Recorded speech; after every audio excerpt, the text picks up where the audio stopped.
Jätetään aina tähän alkuun tää juoman avaushetki.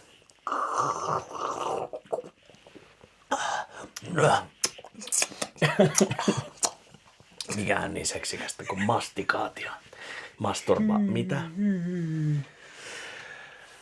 Joo. Aloitetaan. Aloitetaan.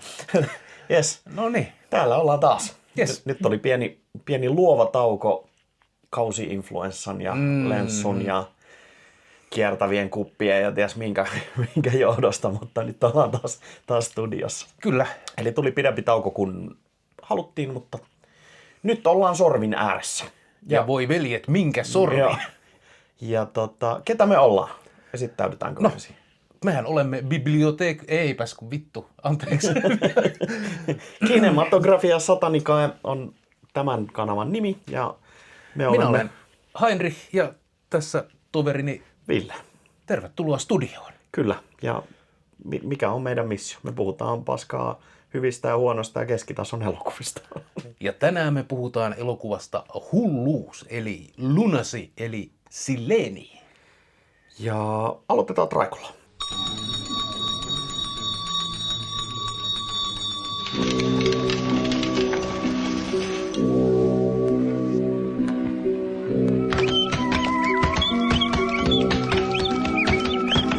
Kdyby Bůh stvořil člověka dobrého, tak aby neuměl konat zlo, pak už by to samotné dílo bylo hodné Boha.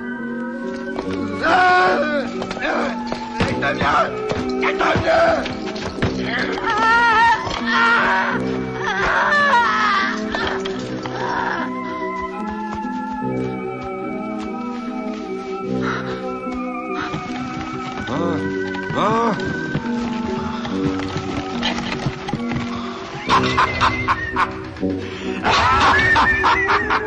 Však od vás ten smích brzy přejde. Ať žije svoboda! Ať žije svoboda! Ať žije svoboda! To jsi se zvrásil, člověče, nebo co?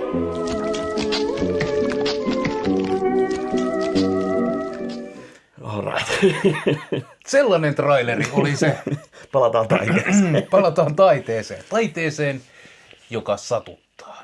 Kyllä, eli ensimmäisellä kaudella katsottiin Svankmajerin, siis Jan Svankmajerin, tsekkien suurimman vientituotteen sitten Skoda-autojen, niin ei esikoiselokuva, mutta alkupään elokuvaa Faust, tai Lecce Faust, joka oli itse asiassa meidän katsojien keskuudessa jonkin sortin hitti, koska siitä on tullut tosi paljon palautetta ja jengi on sen jakson takia myös katsoneet sen elokuvan. Se on helvetin hyvä elokuva. Se on elokuva. Sinä nyt vaan vihaat taidetta. Kyllä. Mutta ennen kaikkea tästä tekotaiteellista homostelua. Mutta nyt sama ohjaaja, Sama ohjaaja yleisön pyynnöstä palattiin Svankmajerin lähteelle, eli näiden leffojen välillä on yli 20 vuotta. Kyllä. Faust on 80-luvun, ei kun se oli 90. Se oli 90, mutta toisaalta tämäkin oli 2005. 2005. Siis nämä vaan jos näyttää nämä vanhemmilta. näyttäisi peräkkäin, niin mä aivan varmana toteaisin, että nämä on samana vuonna tai ehkä vuoden erotuksella kuvattu.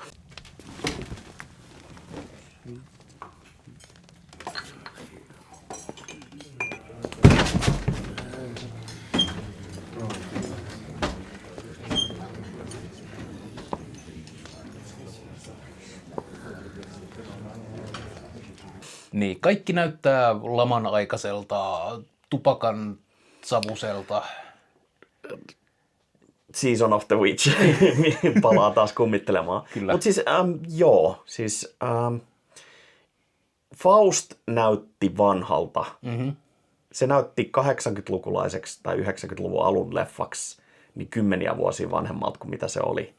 Ja tämä näyttää samanikäiseltä kuin Faust. Jep. Et jos tuossa leffassa ei olisi yhtä tietokonetta yhdessä kohtauksessa, niin siinä ei olisi mikään, mikä kielisi siitä, että se on niin moderni. Joo, ei. Mutta leffa 20 tai noin 15 vuoden erotuksella ehkä keskenään. Ja mä väitän, että elokuvana huomattavasti kehittyneempi. Dámy a pánové, film, který za chvíli uvidíte, je horor. Tietää, että on nyt taidetta, kun taiteilija tulee kertomaan. Sitä tää kaipaa tää leffa tämmöisen intron. Nepůjde tedy o umění. Taide on kuollutta. Pelkkää kommersialismia. Svankmajerilla alkaa löytyä sellaista niin kuin... Hän on tehnyt taidetta ja Ja ilmeisesti nimenomaan teatteria ja teatteria muuta, näyttämötaidetta. Ja sehän on siis, Fausthan on teatteriesitys. Niin on. Through and through, nukketeatterin mukaan lukien. Mutta tämä oli elokuva. Joo. Ei vielä semmoinen niin kuin elokuvatekninen mestariteos, ei ollut varsinaisesti sellaisia meheviä kamera-ajoja tai muuta, mutta... Tai kamera-ajoja, piste. Ei tossa ollut yhtäkään. Ei tainnut olla. Kamera on täysin staattinen koko elokuvan Mutta läpi. siis ihan elokuvaksi tunnistettava elokuva. Joo, ja siis siinä missä Faust on teatteriesitys, joka on kuvattu filmille, niin tässä mennään niin kuin siihen, mitä elokuva mahdollistaa. Ja harmillisesti se tarkoitti myös sitä, että stop motion ja nukkeanimaatiot on vähemmän. Olkootkin, että se oli vitusti yrjöttävämpää. Joo.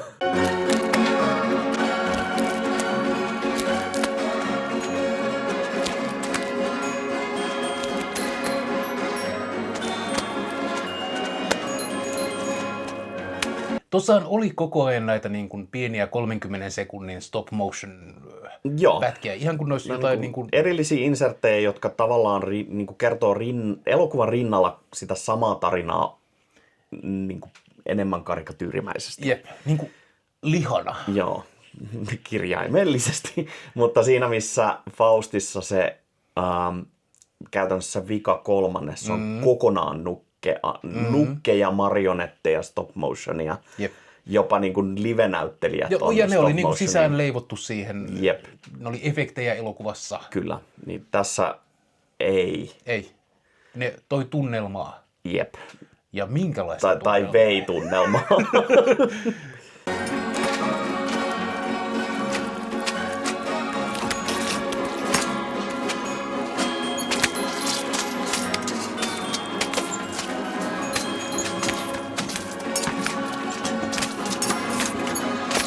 Tämä on kanssa ollut silleen, että Svankmajer on ollut, että mulla on 200 kiloa lihaa. Mihin kaikkeen mä voin työntää sitä? Onko tää just se, mitä se Jackin pornoindustrikin Niin. Mutta haluatko summata, että mistä tuossa niinku tarinallisesti oli kyse? Koska mulla on jotain ideoita, mutta mä en ole siis tutkinut tätä etukäteen millään tavoin. Niin mä haluan nähdä ensin, että miten mun omat aatokset osuu maalitauluun. Lunacy kertoo nuoresta miehestä nimeltä John, jolla on omia mielenterveyden hankaluuksiaan.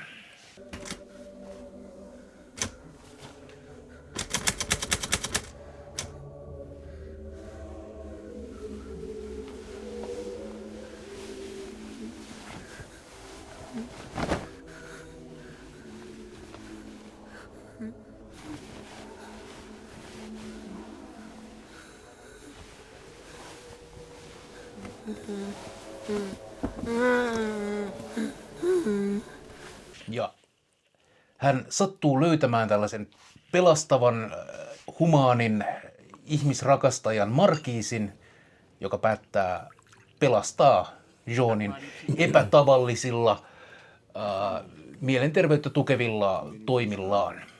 Ja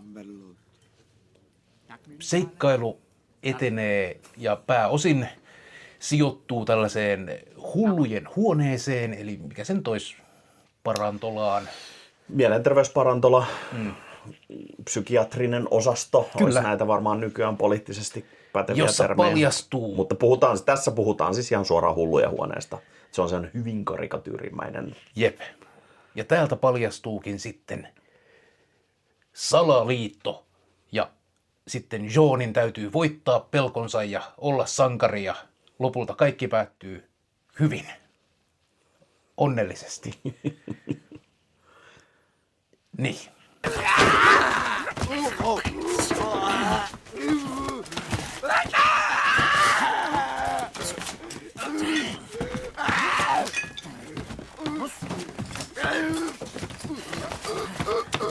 Probuďte se!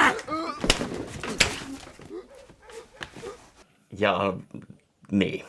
Ja mitä tuossa sun mielestä oikeasti tapahtuu? Okei. John on siis, hänellä on Mikä se ongelmia. silloin oli sukunimi? Oli sillä Se sukunimi. kuulosti ihan jotain valkoviinimerkiltä. No, Se oli joku Sauvignon tai Bertel tai joku vastaava. Joo. Jean Cabaret. Tyyliin. No siis, joo. Hän on nuori mies, jolla on haasteita. Hän kärsii tällaista pelkotiloista ja ahdistavista unista. Ja sitten hän eksyy väärään seuraan, joka on tämä Marquise de Sade, joka on... Aluksi vaikuttaa, että se vaan on rikas eksentrikko. Ajelee autojen aikana kärryillä ja pukeutuu markiisihattuun.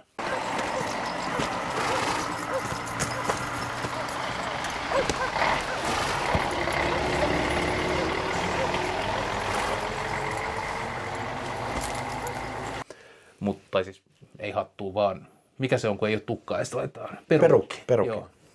Tämä on klassinen papiljettiperukki. Kyllä. Tupakkarullia. Ja Marquisihan on kuvaus, hän on Marquise de Sade.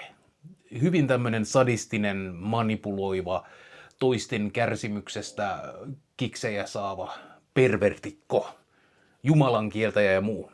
Ja jollain niin kuin kierrolla vetovoimalla, sellaisen sosiopaatin vetovoimalla, hän saa Joanin mukaansa. Ensin käydään täällä Marquisin omassa linnassa, jossa on mustaa messua ja saatanan palvelullisia elkeitä ja lievää raiskaamista. Ja...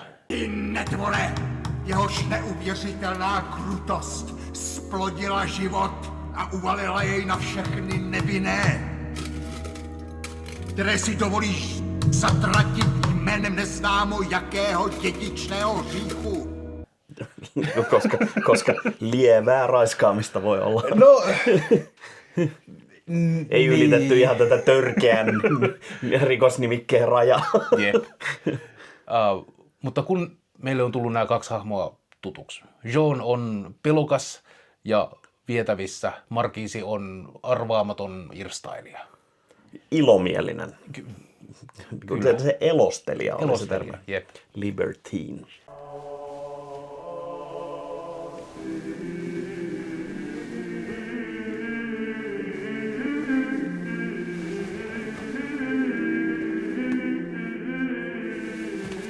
Mutta varsinainen niin kuin elokuva, se juoni, nyt kun me ollaan tutustut näihin hahmoihin ja on tämä niin kuin teema asetettu, tämä niin kuin tunnelma on, me tiedetään miten me katsotaan ja me tiedetään, että me ei oikeastaan voida arvata, että mitä on tulossa, paitsi jotain kamalaa. Niin varsinainen elokuvahan sijoittuu tänne mielenterveysparantolaan, jossa kaikki on vähän oudosti, koska siellä nämä hullut saavat rellestää ihan valtoimenaan. Ja mehän ollaan totuttu, että niin kuin tämmöinen hullujen huonekuvasto, se on sitä pakkopaitaa ja se on lääkitsemistä ja muuta, mutta se loistaa poissaolollaan. Täällä jengi vaan menee ja sekoilee, mutta ne näyttää viihtyvän, niillä on ihan hyvät menikin. On taideterapiaa ja On taideterapiaa. puol hyväksyttävää nakuilua. Ja... On.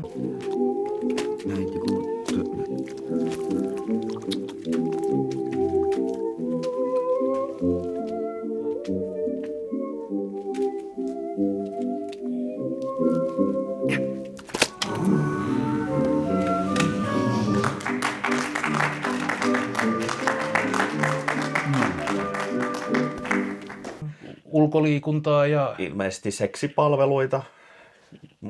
mahdollisesti. Tai vihjataan siihen malliin. Joo, mutta siis jonkinlainen mysteeri tähän liittyy, koska asiat on vähän outoja. Ja sitten meidän, mä en halua sanoa hemaiseva sankaritar, koska minkäs Charlotte nyt sitten olisi?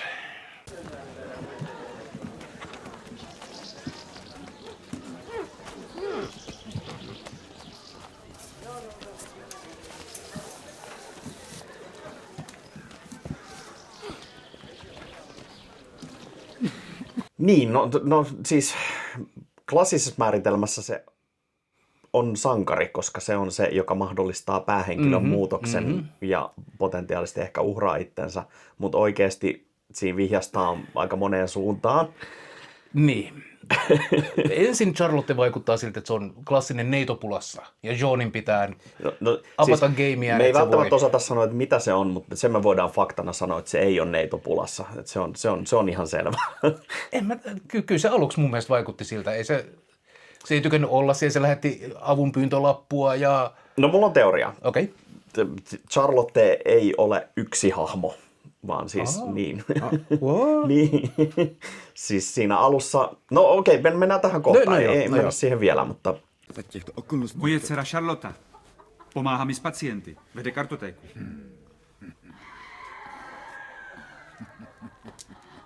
No, uvaž nám čaj, milé dítě.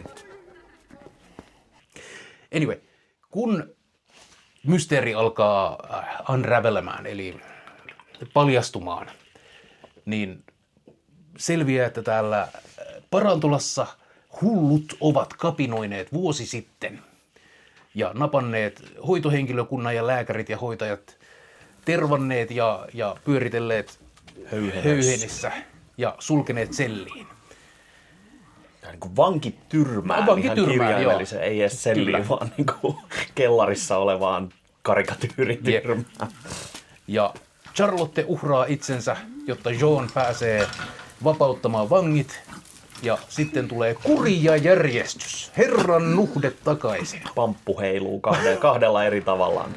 Pamppu heiluu ja sitten saavat pahikset saavat palkkionsa. Mutta lopulta meidän täytyy kysyä, kumpi oli lopulta se pahempi vaihtoehto. Eli tämä on vapauden ja fasismin välinen diskurssi, ja sitten lopulta kuitenkin. Eräänlainen sovitus Edgar Allan Poen Dr. Tar and Featherista ilmeisesti. Method of Dr. Tar and Dr. Feather. Ja kun Markiisin hahmoon tutustutaan, niin hän kertoo tämän Minä pelkään elävältä hautaamista. Joo, siinä oli elementtejä kahdelta hyvin kontroversiaalilta aikakautensa hahmolta. Jep. Juoppohullulta ja elostelijalta. Mutta toi oli se pintapuolinen tapahtuma edelleen. Eli tämä on hyvin runollinen kokonaisuus.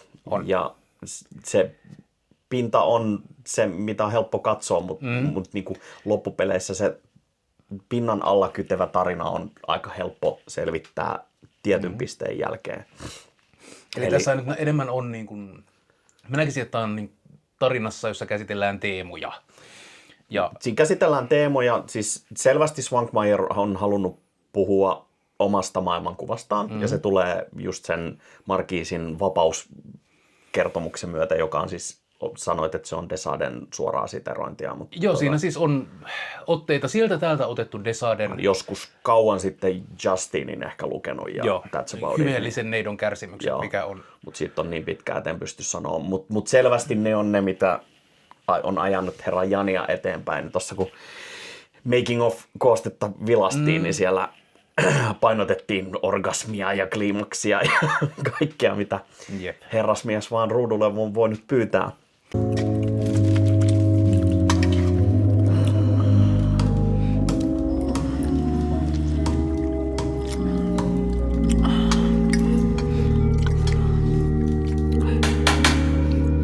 Jos me lähdetään tarkastelemaan näitä rituaaleja, mitä ne tekee, niin Markiisillahan on, sillä on tämä musta messu. Joo. Ja siitä niin kuin tulee joka kerta mulle vaan hyvä mieli, koska se on täysin niin kuin autenttinen uudelleenkerronta näistä oikeista mustista messuista, mitä siellä tehdään. Mitä siis ei ole tehty, mutta mitä on kuviteltu, että mitä mustat messut, mitä niiden täytyy olla. Syödään suklaakakkua.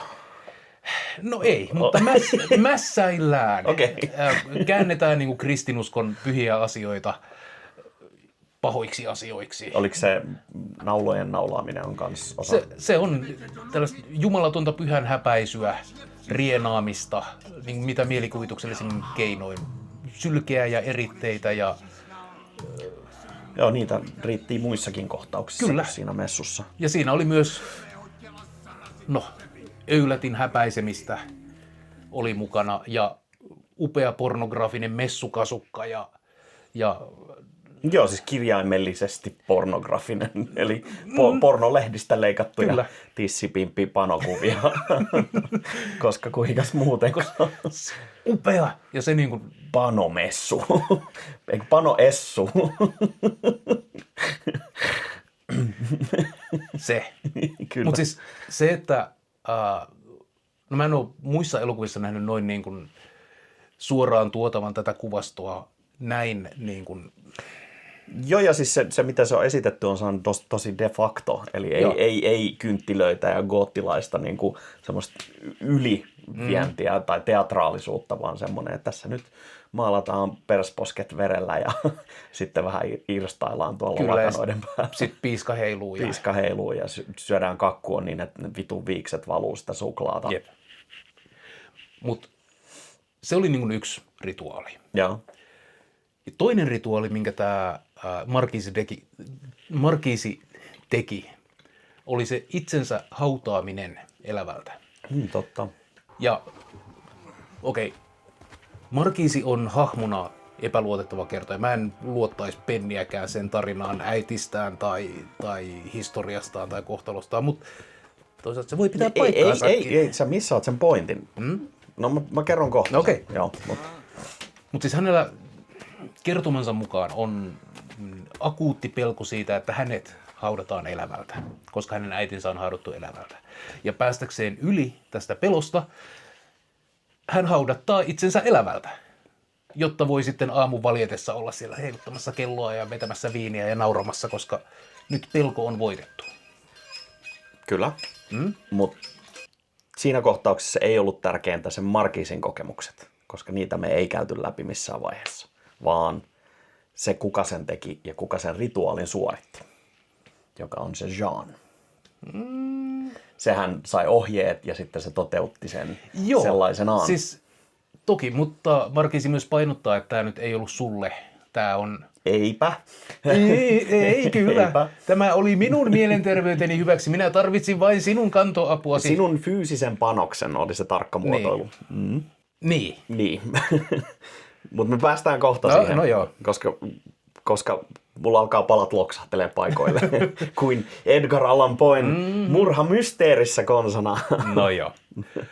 Ja tämä mielenterveysparantalo oli oma miljönsä, jossa Markiisilla taas oli rituaali, kun se rekonstruoi tätä Liberty-maalausta. Eikö? Joo. Ja se oli, hän sai siitä jotakin, mutta se ei ollut enää tarinan fokuksessa siinä vaiheessa.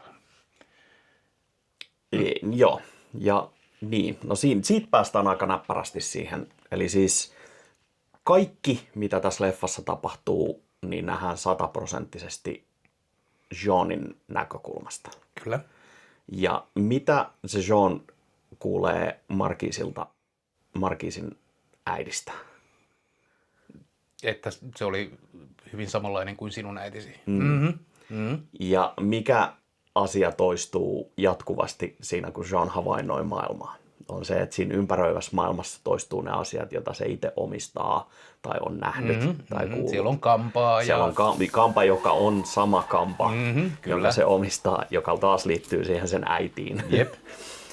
Kertoo ehkä jotain alitajunnan äitifiksaatiosta mahdollisesti, mutta siis pointti on siinä, että Markiisia ei ole olemassa.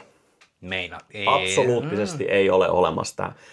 Markiisi on tämän Jeanin psyykkeen ilotteleva puoli, joka pääsee vapaaksi. Okei, nyt mä alan tajua tosta. Joo. Että se on se kielletyt halut. Hän haluaisi kirota omaa äitiään, luontoäitiään, Jumalaa, uskontoa. Juurikin, ja se on hän itse, ja sen takia me nähdään esimerkiksi siitä hautaamisrituaalista vaan se toinen aspekti, kun se herää. Ei sitä, että miten se on muka sen vuorokauden tajuttomana ja kirjoittelee ohjeita ja antaa kaiken suunnitella. Mutta siis kaikki toi on kaikki mitä me nähdään tapahtuu 100% Seanin pään sisällä. Ja aina ajoittain sieltä pilkahtaa se todellisuus läpi. Ja sen takia se tarina luuppaa 2 alkupisteeseensä, joka on se kohtaus siinä alussa, jossa se saa harhakohtauksen jonkinlaisen suuvaahdoten ja se pitää läpsäyttää hereillä. Ja silloin sen tekee Markiisi. Jep. Hugh Hefner tupakkatakissa. Jep. Hieman myöhemmin se kokee saman uudestaan ja sen herättää itse asiassa Markiisi uudestaan eri Gledjuissa tosin. Joo. Ja lopuksi sen herättää se tohtori en muista nimeä. Cornelius tai joku muu. Siinä samassa fucking tupakkatakissa. Kyllä. Ja siinä aina välillä se Charlotte on täysin eri vaatteissa. Ja käyttäytyy täysin eri tavalla. Niissä sen harhoissa se on tämmöinen vaarallinen viettelijätär, mistä Markiisi sitä varoittaa. Se on nymfomaani, sairas, seksihullu. Joka tykkää, voitko kuvitella, esileikistä. Seksihullu huora, joka ei kuitenkaan anna. ja näin. Ja silloin se esiintyy sellaisena. Ja se hyppää Markiisin mukaan sinne vaunuihin, uhraa itsensä menemällä panemaan. Mutta sitten se kuitenkin, kun se herää, niin se on siellä suikka päällä maagisesti ilmestynyt takas. Ja se toistuu. Ja siinä ihan alussa, niin sehän katsoo sieltä ikkunasta, kun se Charlotte viedään pois. Tai poistuu. Ja se on selvästi toinen potilas siellä, eikä hoitaja. Eli se on luonut tämän fiktiivisen version siitä huorana parantajana, niin kuin perus nämä raamatulliset naisen kuvat. Niin kuin huora sängyssä ja neitsyt keittiössä vai mitä se menee. Joo. Mutta siis mä näen sen näin, että se aina välillä pilkahtelee. Ja mä kysyin sulta ton leffan aikana just sitä, se kolkataan siinä loppuvaiheessa. Ja se herää tajuttomuudestaan ja siinä aikana se miljöö muuttuu. Ne vangitut hoitajat on ottanut takas vallan ja sitten hyvin nopeasti annetaan ilmi, että ei, et sä oot täällä vapaaehtoisesti, että sä oot täällä kyllä ihan potilaana. Ihan potilaana, niin. Niin siinä se niinku havahtuu siihen jonkin tasoiseen todellisuuteen.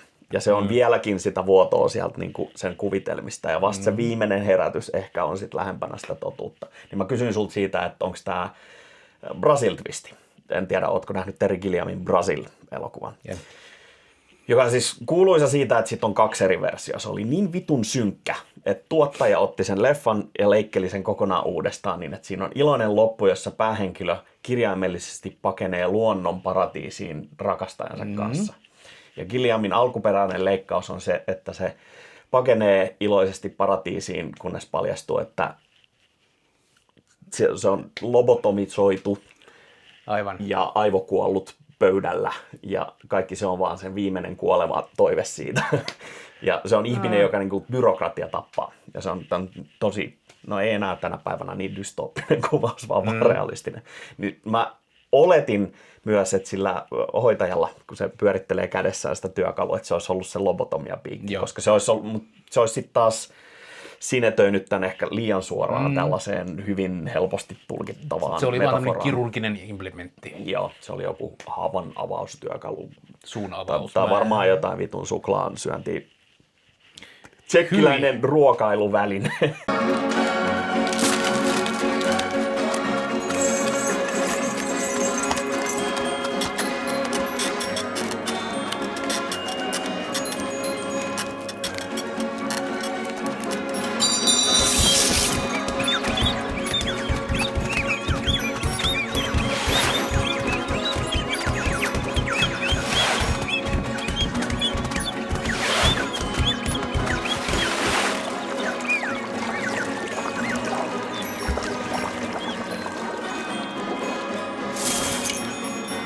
Kyllä. Mutta tämä on siis se, miten mä näin ton leffan. Ja mun mielestä mitä pidemmälle se meni, niin sitä selkeämmäksi se kävi, että se oli näin. Mutta definitiiviset tulkinnat taideelokuville on aina mun mielestä vitun tylsiä. No siis, tuolla on meriittiä ja mä pidän ton mielessä ensi kerralla, kun katson tämän uudestaan. Mutta mä en tiedä, ootko sä David Lynchin leffoja kattonut? Jonkin verran joo. Twin Peaks, kaikki aikojen lempi TV-sarjoja, ja se on semmoinen, että siinä mennään välillä niin kuin todella saippua oopperatasolla, ja sitten vedetään yhtäkkiä tiibetiläiseen filosofiointiin ja meditointiin ja aivan vitun sfääreihin. Ja siitä tuli 5 vuotta sitten ulos yhdeltä YouTube-kanavalta semmoinen definitiivinen takedown siitä, että mistä Twin Peaks kertoo. Aivan. Ja se video kestää yli 5 tuntia. Ja siinä niin kuin joka ikinen molekyyli siitä sarjasta analysoidaan ja kerrotaan, että näin se on. Ja sille annetaan se objektiivinen merkitys. Kyllä, ja jengi oli silleen, että vau, tämä on tosi vakuuttavaa, tämän on pakko olla totta. Ja se on tosi vakuuttava.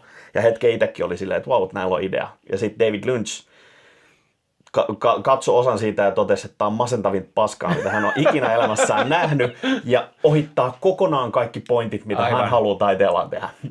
Ja se on se niin kuin, oikea reaktio, miten asiaa pitäisi voida lähteä. Siinä vaiheessa, kun sä lähdet tekemään unen logiikkaan ja surrealismiin nojaavaa matskua,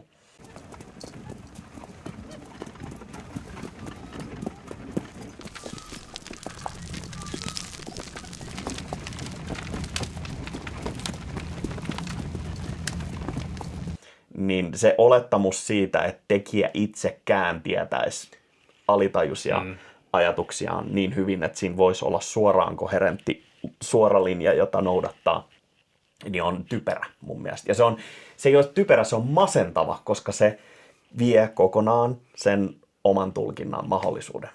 Mutta se tekee tästä elokuvasta mun mielestä hauskan pohdittavaksi ja analysoitu. Just se, että siellä on paljon sellaista settiä, joka ekalla kerralla on silleen, että mitä vittua? Ja tokalla kerralla, 3. kerralla alkaa, niin kuin, voisiko tämä nyt olla jotain? Ja... Mä en ekan puolen tunnin aikana tajunnut mitään, mitä tuossa tapahtuu. Sitten sai just sen kiinni, että siinä on mies, joka on mieleltään järkkynyt. Niin. Ja jotain sille tapahtuu ja jotenkin se päätyy Se lähtee seikkailuun. Seuraamaan tätä vitun aidosti sekaisin olevaa jätkää. Mutta sitten se alkoi niinku pikkuhiljaa vähän niin kuin se Markiisi, niin viemään mukana. Niin.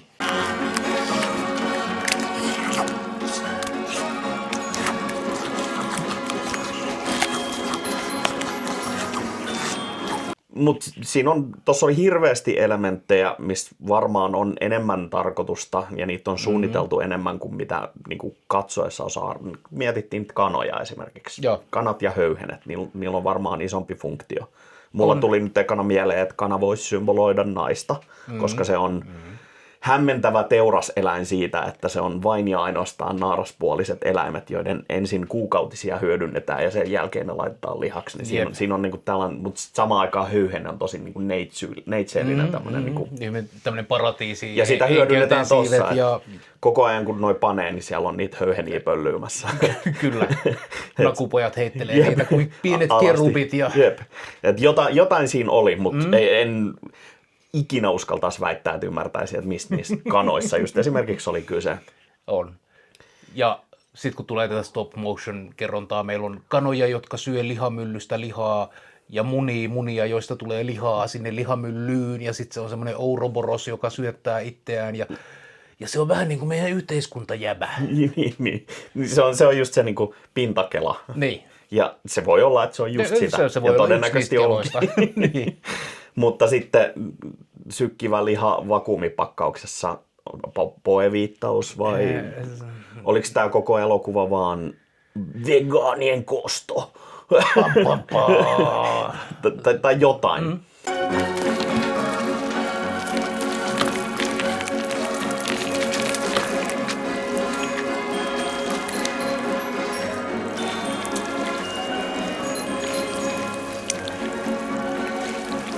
Mutta sitten ei voi myöskään ohittaa sitä seikkaa, että meistä kumpikaan ei tunne tsekkiläistä kulttuuria niin hyvin, että ymmärtäisi niitä hienovaraisia niin kuin signaaleja, mitä siellä kulkee alla. Kyllä minä olen joskus kaljaa juonut. Niin. Sehän tekee. Kvakko oli aikoinaan tosi hyvä. Olikohan se tsekkiläistä ehkä. Jep. Mutta siis just semmoiset mikrotason, niin kuin mitkä sisäinen kulttuuri ottaa itsestäänselvyytenä, menee ulkopuolisilta täysin ohi. Jep. Ja tämä on täysin pidättelemättömän tsekkiläinen teos, niin kuin myös Faust. Sinänsä mielenkiintoista, että sekä Faust että tämä on tulkintoja täysin toisten maiden kirjailijoiden teoksista. Niin, Poe ja Sade nyt eivät olleet tsekkejä. Jep.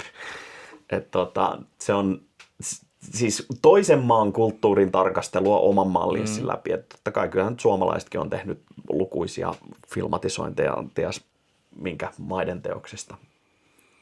Mutta. Niin kuin se Kalevala Sampo-elokuva, missä Joo, oli... se on joku, onko Marvelin sarjista joku vissi alun. Ei, kun mä puhun siitä kung fu-versiosta. The Väinämöinen. The Väinämöinen. The Väinämöinen. Ukko Kapteeni Väinämöinen. Ukko Julio Jumala. Sotkan miunosta tuli se maailma. Joukahainen se Cinematic Universe. Mutta sä meinaat sitä Jade-soturia varmaan. Just se. Joo. Se oli aivan kamala. Aivan vitun huono. Siis jumalattoman hyvin lavastettu ja kuvattu.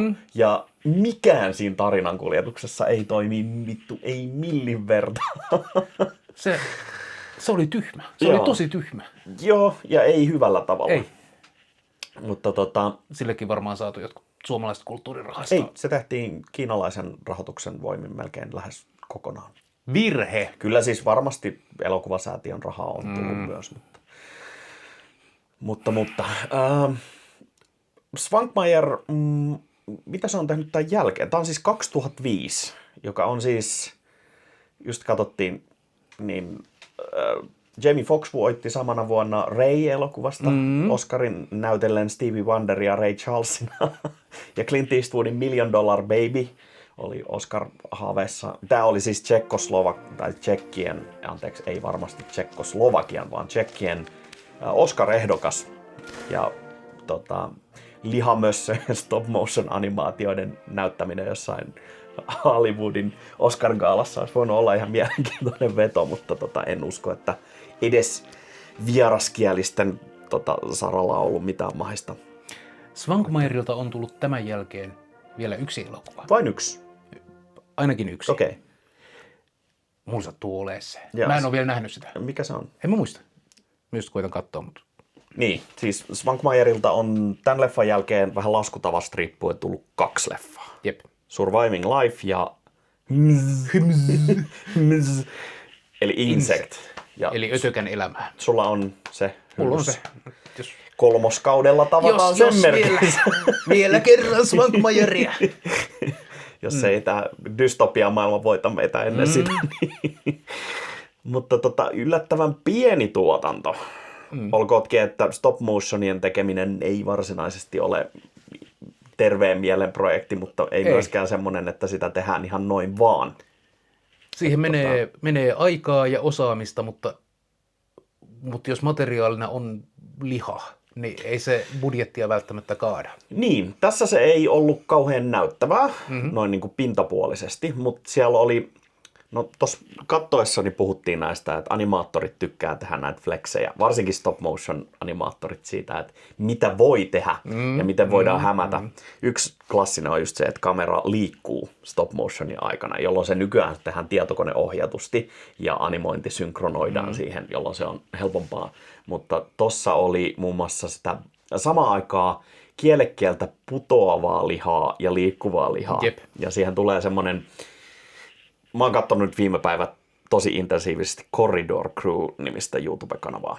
En tiedä, ootko katsonut. Se on siis VFX-artistit reagoi VFX-kohtauksiin. Mä en tiedä, mitä nämä tarkoittaa. Siis visual effects. Joo. Eli siis oikeat tyypit, jotka tekee elokuviin tehosteita, Jep. niin katsoo huonoja, hyviä ja jopa siis väitetty UFO-videoita. Ja sitten ne reagoi niihin ja kertoo, miten ne on tehty. Joo. Niin yksi semmoinen stop motionissa, mitä voi yrittää spotata, on motion blur. Eli jos joku liikkuu oudon pehmeästi, niin kuin nämä putoavat lihat noissa kohtauksissa, niin silloin sä tiedät, että se on composite shot. Eli ne stop motion lihat on kuvattu ensin ja sen jälkeen on tehty double exposure, eli se filmi on käytetty uudestaan ja sitten siinä on pudotettu ne lihat. Okay. Ja se motion blur tekee sen, että se näyttää, että se on samalla lailla. Koska oikeassa elämässä ei ole motion bluria, eli pehmennystä. Ja se on efekti, jolla voidaan esim. Videopeleissä tasoittaa liikettä niin, että se näyttää luonnollisen oikeaan elämään sovellettuna se tekee päinvastaisen. Niin se on semmoinen hauska. Mutta tossa oli se, sitten siellä oli just nämä sykkivät lihat, joka on taas... Sykkivät, hengittävät. Joo, todennäköisesti jollain ilmanpaineella ja niin tämmöisillä tehtyjä. Mutta selvästi niin vaikka on kyseessä vanha mies jo tässä vaiheessa ja hyvin meritoitunut tempun tekijä, niin silti vielä on vähän tämmöinen halu, että kyllä minä vittu vielä kerran laitan asiat kuntoon ja näytän näille nuorille. Minun suosikkini oli otos, jossa 2 irtileikattua kieltä alkaa panee. Joo. Ja siis kun sulla on 2 irtileikattua naudan tai vuohen kieltä ja sä onnistut animoimaan ne niin, että se oikeasti näyttää seksiltä, niin silloin sä tiedät, että kyseessä on ihminen, joka oikeasti taitaa taiteensa aika hyvin. Ja se oli vitun iljettävän näköistä, mutta siis ihminen, joka ei ole koskaan pannu, niin jos se näkee sen kohtauksen, niin se tietää vaistomaisesti, että toi on seksiä. Nyt tapahtuu seksiä. Nyt tapahtuu sitä seksiä. Ja se on kuvottavaa. Mutta Svankmaerihan on semmoinen vanha taideäijä ja se on... Pääsee sellaiseen niin kuin pikkupoikamaiseen kikatukseen, kun se pääsee sanomaan sperma. Joo. Making offissa oli tää. Sperma. Oikein sellainen. Mutta olematta semmoinen niin kuin iljettävä. Joo, ei. Vaan Siis semmoinen naivistinen pikkupoikamainen. Huumori, joo.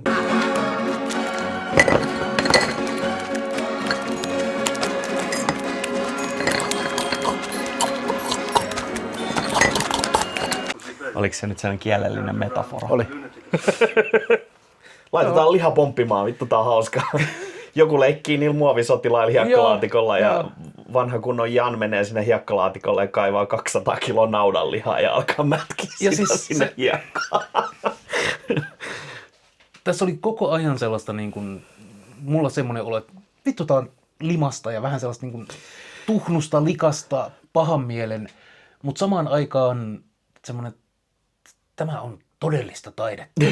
Kyllä, taidetta. Ja nyt on joku osannut ja mestari ollut asialla ja tekemässä. Ja siis täällä on varmasti joku diipimpi merkitys. Ja siis se on mielenkiintoista, että tässä irstaillaan paljon ja tuossa on aika graafisia seksipanokohtauksia, missä näkyy varsinkin siis naista, ihan siis full frontal nuditya. Kyllä. Mutta sulla ei missään vaiheessa ole millään tasolla semmoinen fiilis, että vau, että voispa tässä vähän kiihottua, vaan sä oot koko ajan silleen, että vittu, tää on niinku yök.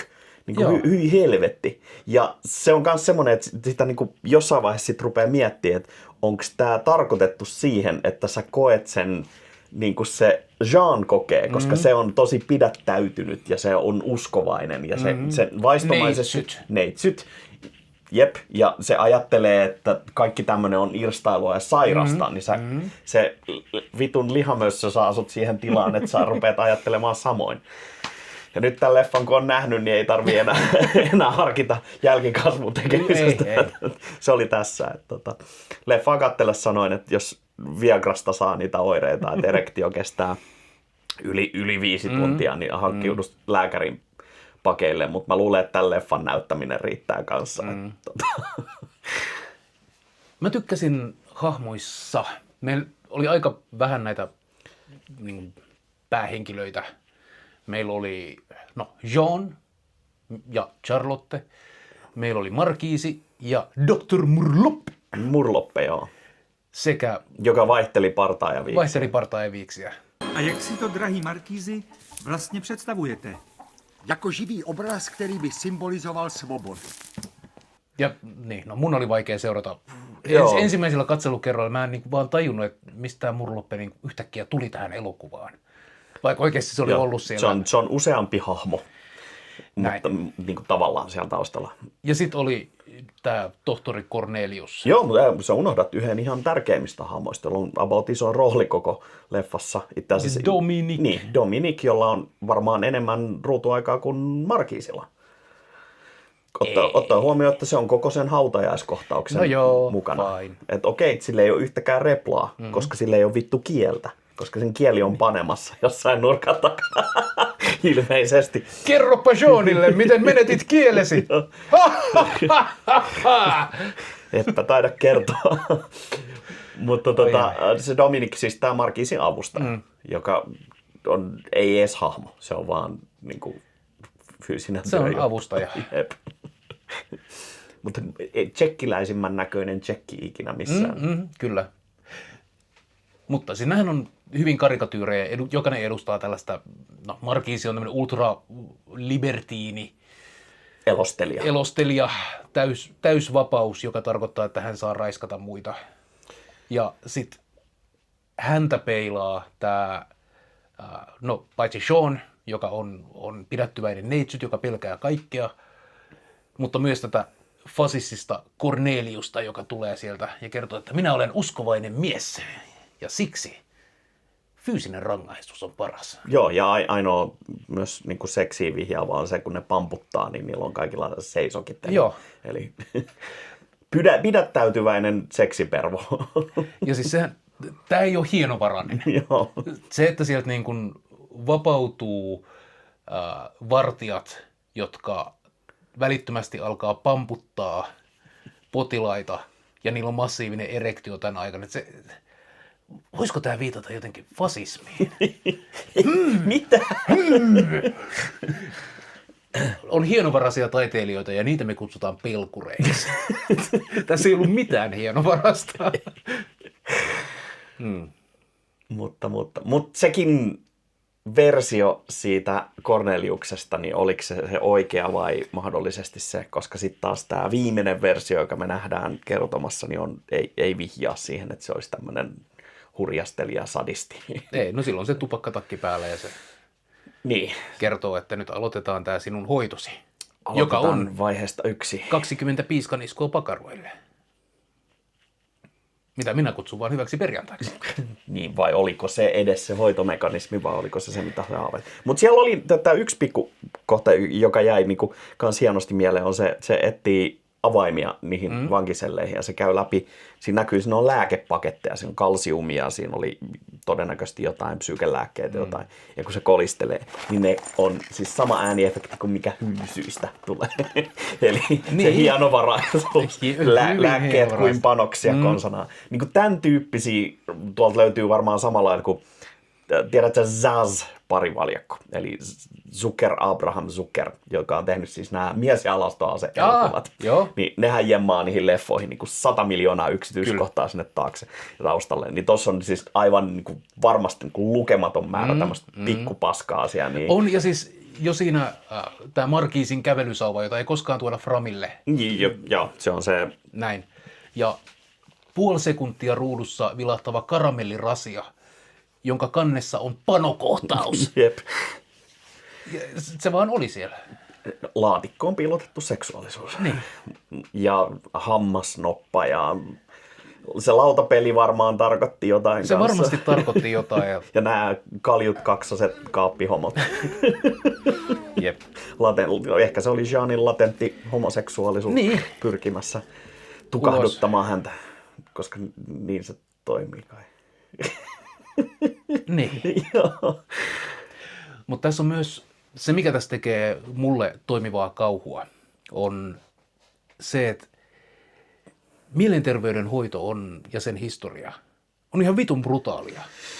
Joo, ja siis toihan on kauhutarina. Siis toi kertoo henkilöstä, joka ei pääse pakoon sitä saatanan painajaista, jossa se elää, joka nyt sattuu olemaan todennäköisesti hänen elämänsä. Niin. Hänet viedään hullujen huoneelle ja hän pelkää sitä niin paljon, että hänet viedään hullujen huoneelle. Joka on enemmän tai vähemmän ollut mielenterveysongelmien hoitomenetelmä, kun joudut, termi institutionalized, Jep.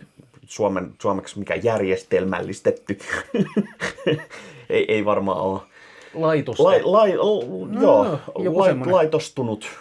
Laitostunut on hyvä. Joo, niin se on ollut oikea ja on tänä päivänäkin, ei ihan kauhean kauas tarvi ystäväpiirissäkään mennä, niin tiedän keissejä, jossa on vasten tahtoaan viety pois ihmisiä hoitoon. Mulle se on niinku pelottavaa, että joku vitun byrokraatti voi vaan kirjata hoitosuunnitelmaa, että tämä jätkä on hullu. Se lyö kaavakkeeseen 64B leiman, joka ilmoittaa, että se on hullu ja sitä ei kyseenalaisteta. Ei. Ja nyt se on täällä se on hoidossa. kuin Kelan päätös konsanaan. Niin. Siellä joku Kelan tohtori päättää, että kyllä, tämä on. Ja se on pelottavaa, koska se on totta. Niin. Ja ei tarvi olla harhainen. Ei tarvi olla harhainen uskoakseen, kun sen tietää, että se on ei kaikille maailman ihmisille arkipäivää, mutta monille. Niin. Että tästä, siis leffan aikana puhuttiin siitä keisistä, missä tämä naisjournalisti meni Jenkeissä tutkimaan parantolan oloja ja päätyi vuosiksi vangiksi sinne, koska se paljastusjuttu olisi ollut sitä luokkaa, että oli helpompi vaan lyödä ne hullun paperit tälle ja määrätä hoitoihin. Ja en nyt muista, että päätyikö jopa lobotomian. En muista, miten päätyi se, mutta Mutta joka tapauksessa tämä on siis tosi kuuluisa keissi. Ehkä tähän alle kirjoitan sen nimen tai jotain, mutta siis American Horror Storyn 2. tai 3. kausi, niin se ympäröivä tarinahan pohjaa ihan suoraan siihen. Ja se on niinku just siis näistä syistä en ikinä haluaisi mennä edes vierailemaan. niin, laitoksessa sä voit sanoa, että sulle ei ole enää kivaa ja sä haluat pois ja sit sulle kerrotaan, että sä oot mihinkään menossa. Niin. Tuohan absurdia. Groteskia ja absurdia. Täältä parantolasta vapautetaan potilaita vielä vain kello 8 aamulla ja kellohan on 9 illalla, et saa menossa mihinkään. Se muuten on.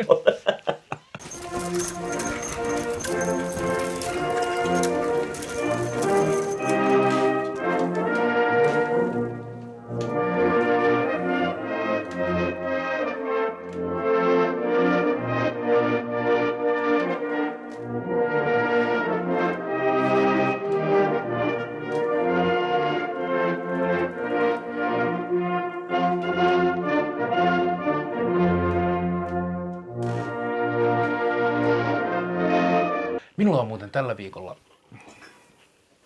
aika varattu spermalaboratorioon. Alright. Menen sinne. Menet tutkimaan spermaa sinne.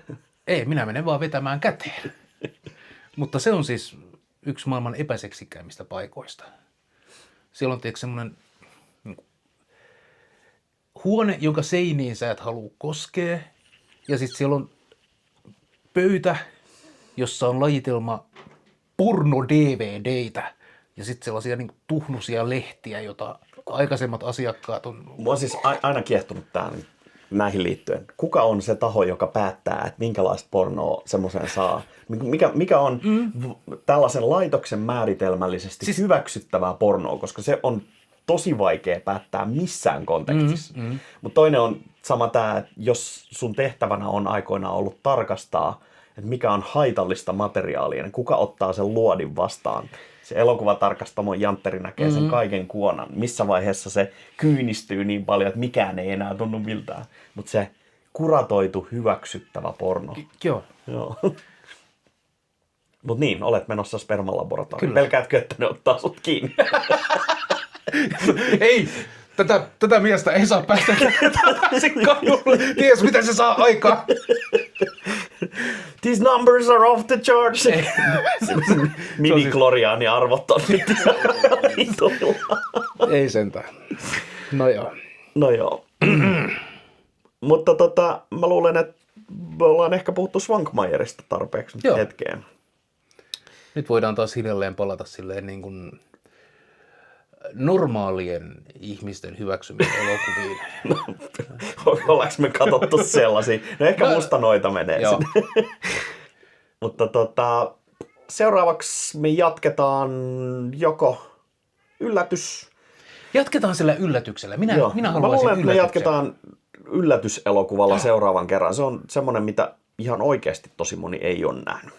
Ja syytä olisi nähdä, koska nautin kyseisestä elokuvasta suunnattomasti. Minä en tiedä tästä elokuvasta mitään, koska se on yllätys. Kyllä. Ja sitten sen jälkeen mennään takaisin meidän trilogiasekoiluun ja paneudutaan niihin kaikkien turrien rakastamiin ihmissusiin. Turritrilogia. Turritrilogia. No niin. No niin. Hyvä. Mulla on takataskussa yksi turritaiteilija, joka on mulle yhden taideteoksen velkaa. Niin ehkä me käytetään tämä palvelus ja ostetaan oikein turri mainoskuva siihen meidän trilogia alkuun, niin saadaan tämmönen oikein lentävä lähtö. Nämä ovat niitä alitajuisia kiellettyjä haluja tulla Kyllä. rangaistuksi. Kyllä. Pääni sisäinen Markiisi kehotti minua Kyllä. tämmöiseen projektiin. Kohtaa pelkosi ja runkkaa sille. Joo. That's a hard pull. Jos olet oikein ammattilainen, niin pääset laboratorioon tutkimaan asiaa. Ja nahkaklappi. Ai saatana, ai vittu. Hei hei!